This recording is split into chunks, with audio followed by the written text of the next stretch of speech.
Michigan radio analyst, NFL Hall of Famer Dan Dierdorf joins us on the Deseret First Credit Union hotline. Dan, nice to talk to you. How are you? Good morning. I'm well. How are you? We are doing well. We just talked to your good buddy Jim Brandstatter, who you will sit next to tomorrow and call the game. And we'd like to get your opinion on some of the questions that we asked Jim as well. So let's start with this. What's more popular in Ann Arbor right now, Michigan football as a whole or Jim Harbaugh? Oh, well, that's a little hard to answer in the sense that they're so intertwined. Michigan football, this is the 136th team. They've been around a long time, and their fan base is spread all around the country, and it runs really deep. Jim Harbaugh's popularity is almost immeasurable in that it's not very often that when a coaching search begins, the search kind of begins and ends with one guy, and if you're not able to get that guy, it would have been deemed a disaster. But that's the situation that Michigan put itself in, and they got him. They landed the big fish. They got the guy they wanted, and so euphoria is a pretty good way to describe what's going on in Ann Arbor. Definitely the story of the offseason, and Michigan fans hope the story of the season as well. Their expectations we were aided. Let's be realistic. We were aided greatly by the 49ers completely screwing things up. That helped, didn't it? That helped. Yes, it does. Yes, it does. Way to go, San Francisco. Thank Seattle. Thank Arizona. Thank St. Louis. Yeah. When you look at the expectation for Michigan football, always high.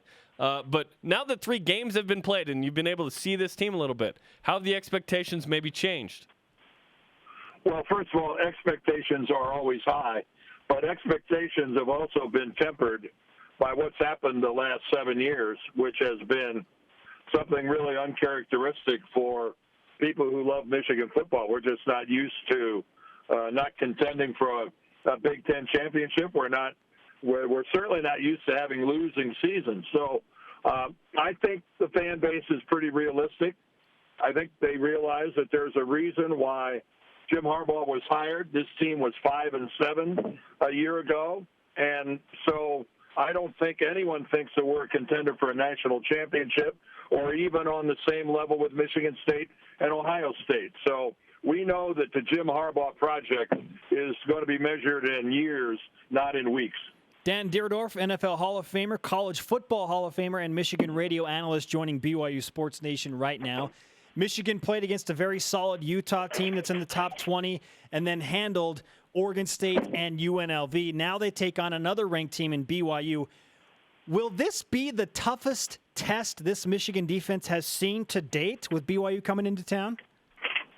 Well, I watched, obviously I studied up on Utah before we played them, and we played Utah a year ago. I can just tell you, I haven't seen BYU in person. I've only watched the tape.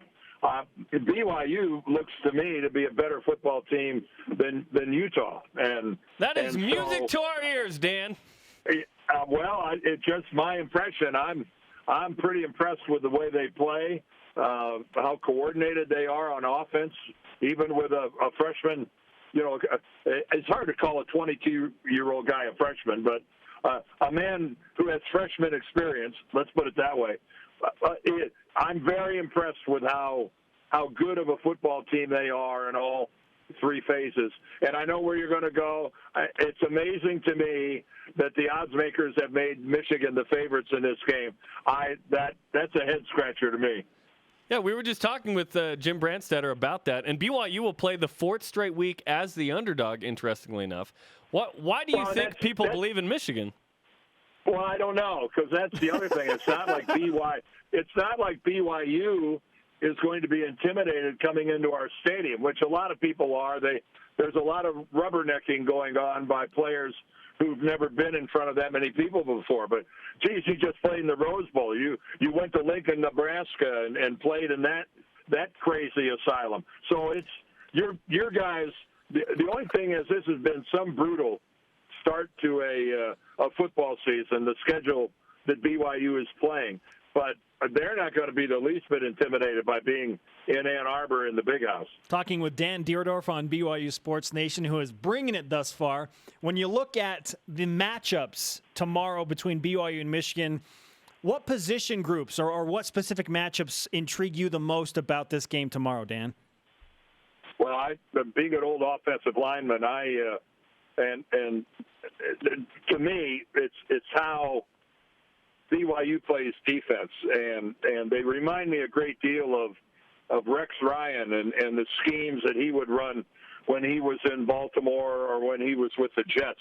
A lot of overload blitzes that are really well disguised. Maybe only one guy down on a three-point, sometimes nobody down at all. That what I call a milling around defense, where everybody looks unorganized until the snap of the ball when they all shoot to where they're supposed to be. Identification of the right people to block is going to be critical by the Michigan offensive line, because BYU just seems to get a lot of free runners at the quarterback. Who sticks out to you on BYU's team on either side of the ball, Dan? Well, the first thing that catches your eye is the enormous size of your wide receiver core. You just don't see that every day. 6'6", 6'5", 6'4", 6'5". It's how tall is your basketball team? That's if you got enough spare tall people to go around and play wide receiver, you must have like 6, 7 footers on your basketball team. That's the first thing that sticks out. And then, quite frankly, I love watching Longy play. That is, he's a football player, and it's always, as a football player yourself, you admire those guys. It doesn't matter who they play for. But he's fun to watch. Dan Dierdorf with us on BYU Sports Nation. Dan, we have a lot of foodies across BYU Sports Nation and a lot of people that are making the trip to Ann Arbor. Where would you send them to eat? We need a diner or a restaurant recommendation for our BYU foodies. But where did Brandstatter send him? Because he weighs about 400 pounds. You know, we didn't ask him. We should have asked him. Because Brandstatter doesn't eat; he feeds. So anyway, my recommendation: we have a world-class deli in Ann Arbor called Zingerman's, with a Z, Zingerman's. And then there's a place that if someone's more inclined to have some high-quality grease, there's a hamburger place that was Guy Fieri was there on the Food Network, Diners, Drive-Ins, and Dives, a place called Crazy Jim's. And, but I recommend that if you're not on a diet. Dan, this has easily been one of my favorite interviews ever on BYU Sports Nation. We certainly appreciate the time. Look forward to a great game tomorrow. You guys need to get out more often.